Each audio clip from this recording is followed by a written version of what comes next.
What's lingualized occlusion? When we all went to school, we were taught that denture teeth are held together. And it's much like our knuckles. They're held together, there's very little gapping there. They work in balance against each other, there's very little spacing. What lingualized occlusion is me tipping my knuckles up so that I only have one stream of contact now against the tooth. So what it does is by tipping the buccal contacts up out of the way, you're creating freedom. Then only the lingual cusp of the upper is in contact to the central fossa of the lower. Here is the lingual cusp of the upper. That lingual cusp corresponds into the central fossa. So when you close in, that cusp goes into that fossa.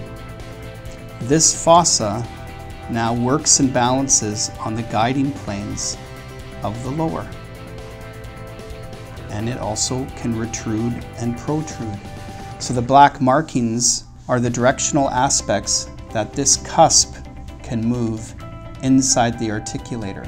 So when you show working and balancing, that's the lingual cusp working within that lower fossa.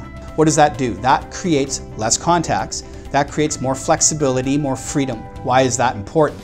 That's important so that when you're chewing, you imagine, we always don't chew in the same spot over and over again. You need a little bit of freedom and flexibility while you're chewing through the food, through the bolus of food, to allow for torque.